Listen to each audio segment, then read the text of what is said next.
tanks, better tanks, new models of tanks are the order of the day. So here at one of the Army's proving grounds, the latest product of tank engineering, the light tank M24, is being put through its paces. There's no kidding about these tests. They're called shakedown tests. That's exactly what they are. When the tests are over, the tank has shown pretty thoroughly what it can take and what it can do. So here's the straight dope right from the proving ground on the Army's new M24 light tank.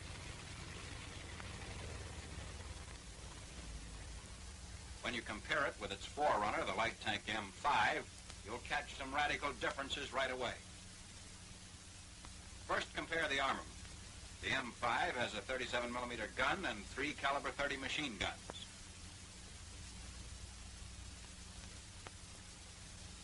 The M24 has a 75mm gun for the first time on a light tank. Right beside it in the turret is a caliber .30 machine gun. And another one is mounted in the bow of the tank. There's also a caliber .50 machine gun. This furnishes protection against low-flying aircraft.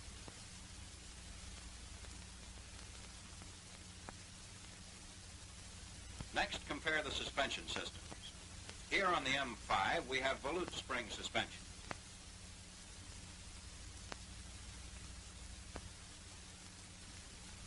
On the M24, this has been replaced by the new torsion bar suspension, which is smoother riding and more efficient. We won't go into the principles of operation and the advantages of the torsion bar system. They're clearly shown in another film bulletin, number 117. The third big difference between the two tanks is in the tracks. Tracks on the M24 are all steel and 16 inches wide, about 4.5 inches wider than the tracks on the M5. A center guide in the track runs between the dual rubber-tired track wheels and helps to keep the track aligned properly. The drive sprockets fit into recesses in the track shoes. This feature, together with the center guides, greatly reduces the chance of throwing a track. 3 rollers support the track on the upper side. These support rollers are dual and rubber-tired like the track wheels, but much smaller. A compensating wheel for each track is mounted in the rear. It's connected by a linkage to the rear track wheel and helps to keep the track tension right at all times. To see how it works, we'll drive the tank up on an obstacle. This wrench will serve as a reference point for the position of the compensating wheel.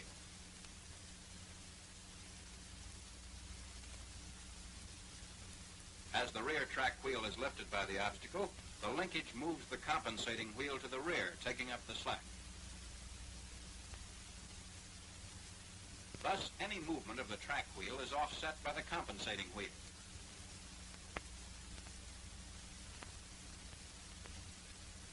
Notice how the center guides in the track fit into this slot in the compensating wheel. So much for the suspension system. Now we'll take a look at the rear end.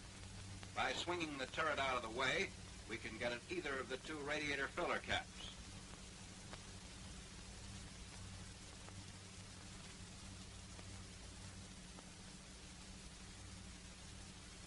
Armored lids protect both caps. This grill lets fresh air into the engine compartment. This second grill allows hot air to escape. Flanking the grill are the fuel compartment vents. And under these covers, you'll find the spots to fill the 55-gallon gas tanks.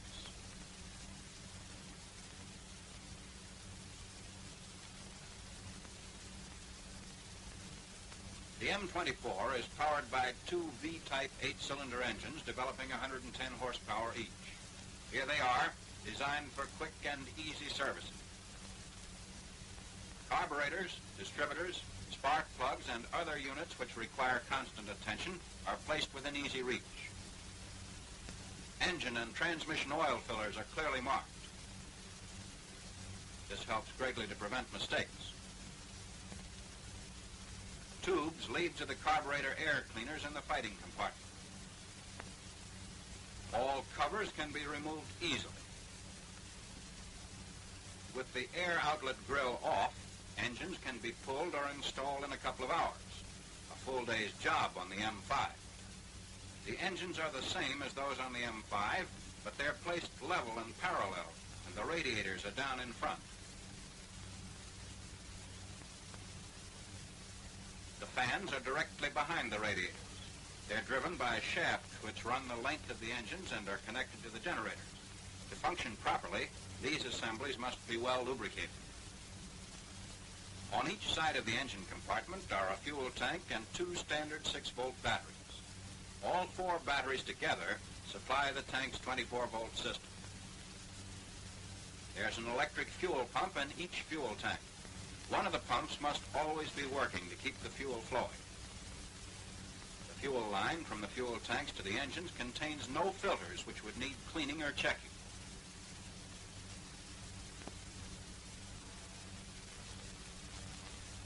Both engines can be supplied from either fuel tank. In front of the engines, hidden under the radiators, are the hydromatic transmissions, which are the first step in the train of power.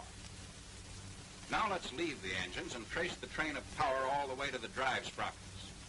The simplest way of doing this is to mark out a rough diagram on the ground. First, we'll sketch two boxes to represent the two engines. These, you remember, are mounted side by side.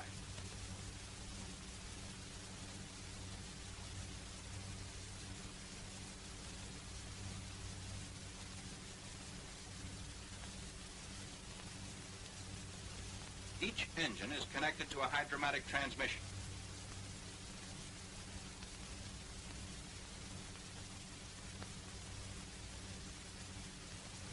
These transmissions shift automatically. They have a neutral position and 4 forward speeds.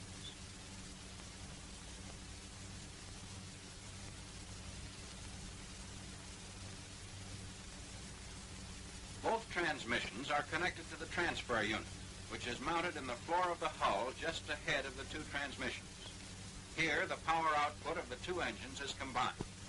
Also, the transfer unit provides both a low and a high-speed range forward and one in reverse. From the transfer unit, the main propeller shaft takes the power forward into the control differential.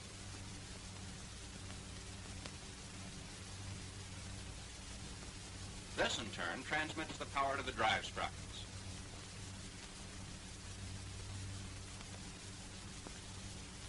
And that's the whole story of the powertrain. The crew of the M24, like that of the M5, consists of 4 men: the driver, the assistant driver, the tank commander, and the gunner. To save time and energy, both the turret and the cupola doors are spring-loaded so they can be opened and closed easily despite their heavy weight. Officially, this is the vision cupola, but the tank crews call it the greenhouse. 6 glass vision blocks give the tank commander 360-degree vision with the tank buttoned up. The greenhouse is set at an angle, exposing only 1-inch space to small arms fire, and the laminated glass is so thick it takes a caliber 50 at less than 200 yards to penetrate it. In addition to the vision blocks, there's a recess for a periscope.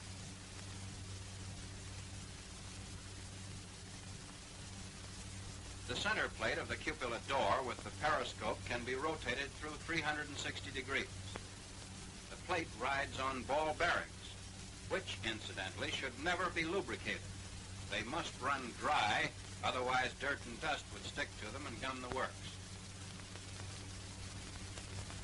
The scale around the outside indicates azimuth readings. Now let's climb in.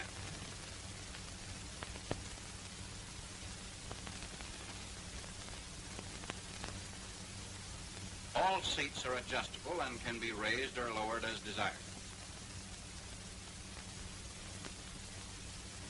The vision blocks permit direct observation of the outside when the tank's buttoned up. Right behind the tank commander, mounted in the rear bulge of the turret, is the radio and interphone system. Both are operated by the tank commander. The tank commander can traverse the turret by turning this handle, which automatically cuts out the gunner's traversing control. It enables the tank commander to spin the turret around and point the gun at any given target.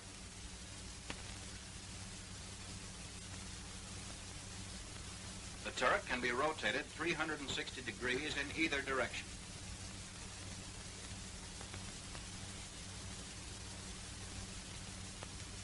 Its movement is powered by an electric motor and an oil gear.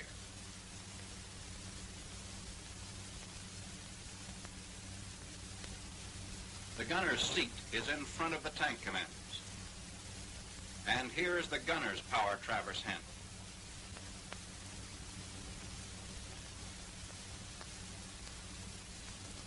This control makes it possible to rotate the turret manually in case of failure of the electrical and hydraulic system. The 75mm gun M5 is the latest in modern armament. The gun's ammunition and ballistics are exactly the same as those of the 75mm gun in medium tanks. Use of this large gun in a light tank has been made possible mainly because of the new concentric recoil mechanism, which is light and takes up very little space. Here's the elevating hand wheel.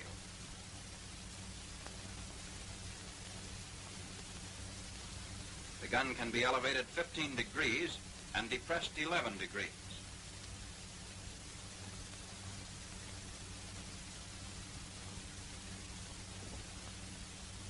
The gun's firing button is right on the hand wheel, so there's no lost motion. Within easy reach of the gunner are the electrical controls of the turret, the stabilizer, and the gun. The gunner's telescope and periscope are connected to the gun in such a way that they're elevated and depressed with it.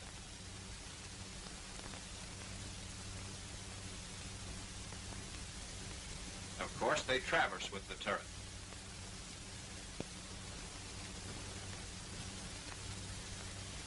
When the gun goes into action, the assistant driver moves back and acts as loader.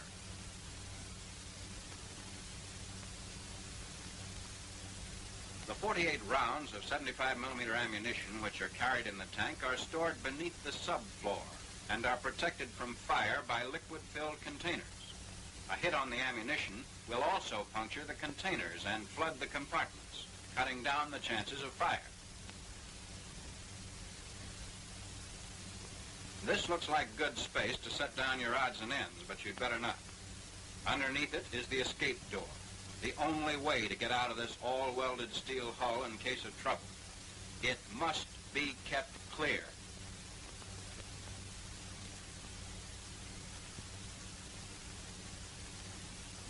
When the bulkhead doors between the fighting compartment and the engines are opened, the engine fans act as ventilators. To draw out smoke-filled air while the gun is firing, the engines must be run at 1500 RPM or better, with both doors open. In cold weather, the fighting compartment can be heated by opening the bulkhead extension doors, admitting heat from the transfer unit. The carburetor air cleaners are mounted on either side of the bulkhead. Now we'll move up forward and watch the driver and assistant driver take the M24 for a ride. There are hatches directly over each driver's seat.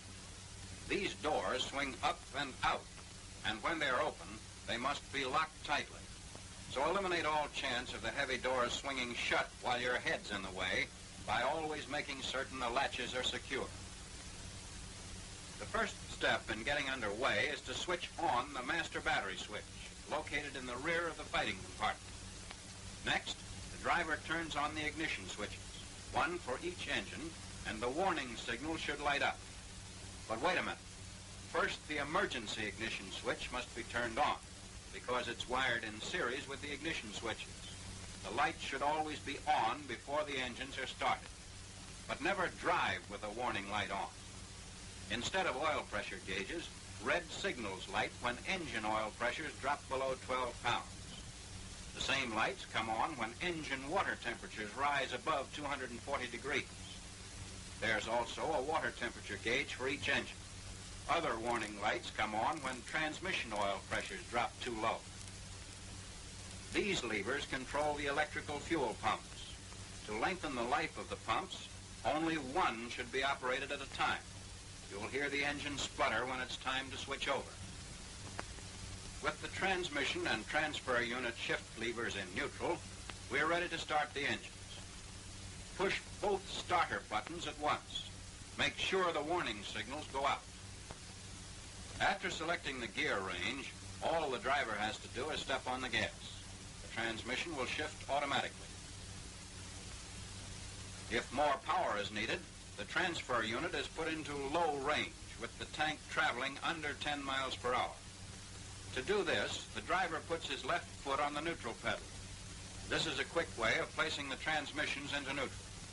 Now the transfer unit can be shifted.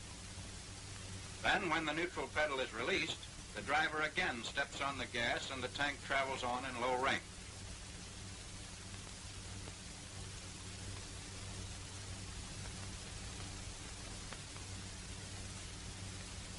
Backing up always has to be done from a halt. All 4 transmission speeds are available in reverse, since the reverse gear is in the transfer unit. If there's trouble shifting the transfer lever into reverse, put it into a forward range and then shift into reverse quickly. Place the transmissions in low range for proper control while backing up. This prevents them from shifting higher than second speed.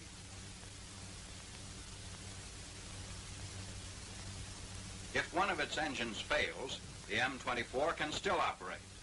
When it's plain that damage can't be fixed on the spot, the drag of the non-working engine must be eliminated. So the disabled engine is disconnected by moving the input clutch lever in the indicated direction. A similar lever on the other side serves the other engine. Whenever you're driving with just one engine, be sure the transfer unit and the transmissions are in low.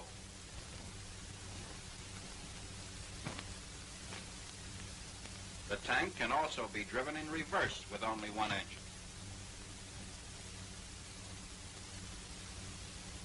When the M24 was going through its proof tests, a lot of trouble came from tracks being adjusted too tight. Drivers, used to volute spring suspension, thought a tight adjustment would prevent throwing tracks as it had on the M5. But they were wrong. The M24 operates best with relatively loose tracks, having a sag from 2 to 3.5 inches. You can measure your track tension against a straight edge, such as a piece of string with weights attached. With the brakes released, the slack is taken up with a crowbar. While bearing down on the track with approximately 200 pounds pressure, we take our reading. 1 inch sag. Track's too tight. Track tension is adjusted by moving the compensating wheel. The wheel is moved back to tighten the tracks and forward to loosen them. First, though, it's necessary to loosen the clamp bolt. Now the lock plate can be shifted out of the way to permit turning of the track adjusting nut. Since the track is to be loosened, the nut is turned in the direction which moves the compensating wheel forward. The sag is always measured between the 2 rear support rollers. 2¼ inch sag. Now the track is as loose as it should be.